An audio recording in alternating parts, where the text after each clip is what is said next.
नरेंद्र मोदी साहब को क्या नेतन्याहू ने पूछा है कि पीस प्रोसेस में मेरी मदद करो? खुद ही फोन कर करके मुबारक दे रहे हैं, मुबारक हो भाई, किसी ने पूछा ही नहीं है। पूछा है सर आपसे यहाँ पे किसी ने फोन किया था नेतन्याहू ने जी या हमास के लीडर ने? नेतन्याहू का हमारे से क्या ताल्लुक है?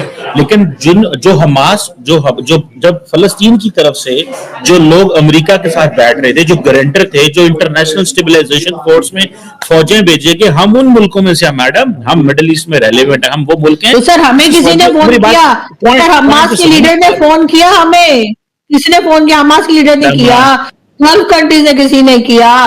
ट्रम्प का क्या है? ट्रम्प तो मैं बिलीव नहीं कर सकती, ठीक है ना? वो तो कुछ दिन पहले कह रहा था अगर पाकिस्तान की हमायत करे, अगर ट्रम्प पाकिस्तान की बात करे, अगर तो कहें ओहो उसका क्या है, लेकिन ट्रम्प अगर इंडिया की करे, वो उनके तो ताल्लुकात ठीक होने लगे हैं ना। नहीं वो 33 बिलियन का इल्जाम, सर उन्होंने 33 बिलियन का इल्जाम हम पे लगाया ना, इंडिया पे तो नहीं लगाया। उन्होंने कहा कि पाकिस्तान 33 बिलियन खा के भाग गया, उन्होंने ये तो नहीं कहा कि भारत खा के भाग गया। जिस दिन वो भारत का कहेंगे कि भारत खा के भाग गया, उस दिन मैं बिलीव करूंगी ट्रम्प का। दरअसल वो अंग्रेजी का एक लफ्ज होता है अब्यूजर। ट्रम्प 50,000 दफा इंडिया को कह चुका है कि ये अब्यूजर हैं, ये हमें अब्यूज करते हैं, ये हमसे फायदे कमाते हैं, इन्होंने हमारी इकोनॉमी को नुकसान पहुंचाया है, इन्होंने ये किया है। भाई हमने तो उनकी इकोनॉमी को नुकसान नहीं पहुंचाया, हम तो उनके अलाए थे दहशतगर्दी की जंग में।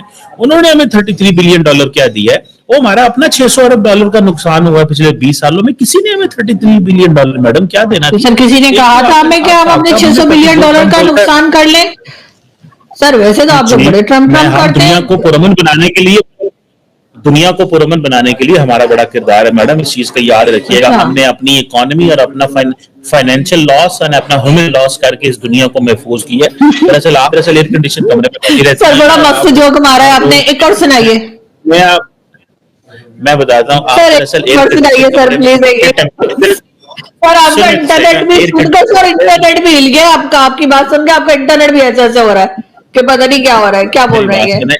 इंटरनेशनल देखें आप जो है ना, आप सारा दिन टेम्परेचर एसी का अपने कमरे सीट पे बैठ के ऊपर नीचे करती रहती हैं, नए सूट पहनती हैं। आपको क्या पता पाकिस्तान में क्या हो रहा है? भाई पाकिस्तान ने 600 अरब डॉलर की कुर्बानी दी, 600 अरब डॉलर की कुर्बानी दी है दहशतगर्दी की जंग में। हमारा नुकसान हुआ है। उस वक्त इंडिया तरक्की कर रहा था और हम नुकसान में जा रहे थे। खैर मैडम ये किया सर, किसी ने कहा था, किसी ने कहा था हमें वो नुकसान करने के लिए, किसी ने हमें फोर्स किया था वो नुकसान करने के लिए। जो लोग कर रहे थे फिर वही रिस्पॉन्सिबल है ना सर। हमने तो नहीं कहा था, या किसी ने हमें नहीं कहा कि हमने 600 बिलियन डॉलर का नुकसान कर लो। मतलब 600 बिलियन डॉलर कितने होते हैं सर? आपको पता है कितने जीरो होते हैं 600 बिलियन डॉलर में?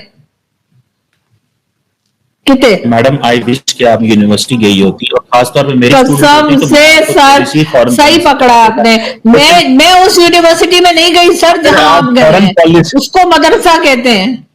मैं मदरसा कभी नहीं गई हूँ सर। प्लीज आप कमाल कर रहे हैं। मतलब आप कह रहे हैं कि हमारा 600 बिलियन डॉलर का नुकसान हो गया। सर एक मिनट, हमारा 600 बिलियन डॉलर का नुकसान हो गया तो सर वो नुकसान हमने खुद किया है ना, या किसी और ने हमें कोई गन पॉइंट पे लेकर गया था कि जी आप ये काम करें ताकि आपका नुकसान हो?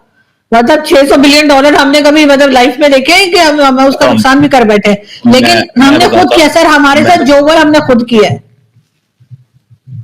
अच्छा चले, मुझे पता आपकी जज्बात याद। ये आप यूनिवर्सिटी जाती, फॉरेन पॉलिसी की क्लासेस लेती मेरी, तो आप ये कम से कम ये बातें ना कर रही होती। देखिए सवाल सिंपल सा मैडम कि हमने अमेरिका के साथ दहशतगर्दी की जंग में जब लड़ाई लड़ी तो उस वक्त जब दुनिया तरक्की कर रही थी तो हम दहशतगर्दों से लड़ रहे थे। हमारे मुल्क की इकोनॉमी स्लो हो गई, यहाँ पे इन्वेस्टर नहीं आया, यहाँ पे डेवलपमेंट नहीं हुई। तो वो जो लॉस हुआ डेवलपमेंट ना होने का, इकोनॉमी स्लो होने का, इन्वेस्टर ना आने का, हमारे पास तो फिर 2014 में फिर ये चाइनीज आए और 20-25-30 हजार अरब डॉलर वो लेके आए। उससे पहले तो हमारी बहुत बड़ी इकोनॉमी का लॉस हो रहा था।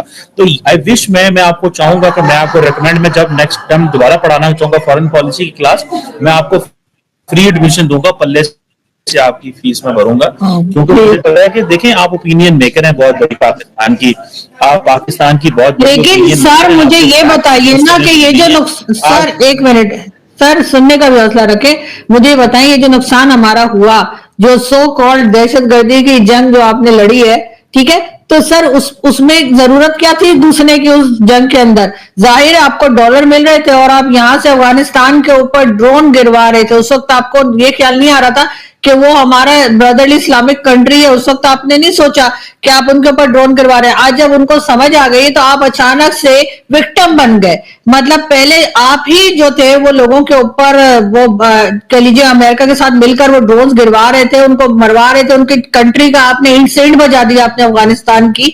और उसके बाद आप अचानक से विक्टिम बन गए कि जी हमारे तो खुद 10,000 के 90,000 के कितने हजार लोग हमारे मर गए, हमने तो खुद जी बड़ा इतने बिलियन डॉलर का हमारा नुकसान हो गया है। तो सर जब आप गलत काम करेंगे तो आपको जाहिर फायदा तो नहीं होगा, आपको उसका नुकसान ही होगा। और ये बात आज तक आप लोगों की समझ में नहीं आई है कि अगर आप किसी के लिए बुरा करेंगे, किसी के साथ गलत करेंगे तो नुकसान आपका भी होगा, सिर्फ दूसरे का ही नहीं होगा बल्कि आपका नुकसान ज्यादा होगा।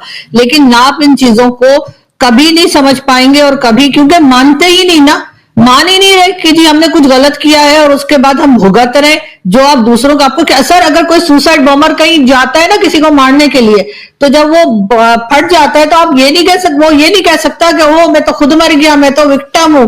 पाकिस्तान वो रोल प्ले कर रहा है, यानी आप एक सुसाइड जैकेट है और आप जा जाके लोगों को मार रहे हैं, आपकी वजह से लोग मर रहे हैं। उसके बाद आप खुद भी विक्टिम बन जाते हैं कि जी हम क्या करें, जी हम तो खुद विक्टिम है, हमें तो लोगों को मारना था लेकिन हम खुद भी मर गए। तो सर ऐसे थोड़ी होता है कि आप दूसरों के लिए, वो हिलरी क्लिंटन ने क्या कहा था कि अगर आप बैकयार्ड में सांप पालेंगे तो वो आपको भी डसेंगे। तो सर वो आप कम से कम हिलरी क्लिंटन की बात तो मान लीजिए, मेरी नहीं मानते तो हिलरी क्लिंटन की बात तो आप मानेंगे ना। आपको मालूम है हिलरी क्लिंटन कौन थी? मैडम व्हाट्सएप यूनिवर्सिटी का यही नुकसान होता है, वो कहते हैं half baked information, half baked information. WhatsApp university का ये नुकसान होता है कि आप आधी बातें सुनाते हैं, आधी बातों का बैकग्राउंड नॉलेज ना होने की वजह से और इन डेप्थ स्टडी ना करने की वजह से आप व्यूअर्स तक वो इंफॉर्मेशन पहुंचाते हैं जिससे आपने एक लफ्ज सुना, नीम हकीम डॉक्टर जो होते हैं, तो वो आप ऐसी इंफॉर्मेशन पहुंचाते हैं जिससे डॉक्टर आपके साथ लिखा हुआ वैसे मेरी बात तक बोले यार मेरी बात तो नीम की खुद ही बता रहे नीम हकीम डॉक्टर, और डॉक्टर लोग देख ली कहाँ लिखा हुआ है, मैंने कोई डॉक्टर नहीं लिखा हुआ। तो डॉक्टर ये है और नीम हकीम भी यही है। चले जरा भाई चीमा जरा ये द टाइम्स ऑफ इजराइल की ना ये कहानी पढ़ो, ये जो स्टोरी है ना ये पढ़ो कि भाई नेतन्याहू ने मोदी जी से बात करने के लिए जो अपना सिक्योरिटी कैबिनेट की उनकी मीटिंग चल रही थी उसको बीच में रोक दिया। इसे कहते हैं इंपॉर्टेंस, इंडिया की इंपॉर्टेंस इजराइल की नजर में क्या है। और वहीं पर पाकिस्तान की औकात क्या है ना वो पता चलती है जब बगल में ही ट्रंप मीटिंग कर रहा था, उसके बाद में तुम लोगों को 1.5 घंटा इंतजार करवाया था, मुनीर और शहबाज को 1.5 घंटे तक इंतजार करवाया था कि चलो ठीक है कोई दिक्कत नहीं भाई मीटिंग कर लेंगे। समझ रही, ये होती है औकात। और भाई जो तुम कह रहे हो ना कि मोदी जी खुद ही पीछे लगे हुए हैं बधाई देने में ट्रंप को, इजराइल को, ये सब नेशन इंटरेस्ट में आता है, डिप्लोमेसी होती है। तुम लोगों को समझ में नहीं आएगी, तुम लोग भीख का कटोरा लेकर पहुंचने वाले, अमेरिका के टुकड़ों पर पड़ने वाले, तुम लोगों को क्या समझ में आएगा ये सब। जिहादी चीमा इसलिए बोलते तुमको भाई। खैर अमेरिका तारीफें करने लग रहा है तुम्हारी, खुश हो यार, मौज करो मौज करो। थोड़ी देर बाद फिर से चिल्लाओगे, उल्टा लिटा कर मारा है इस बार तो, यही कहते नजर आओगे भाई।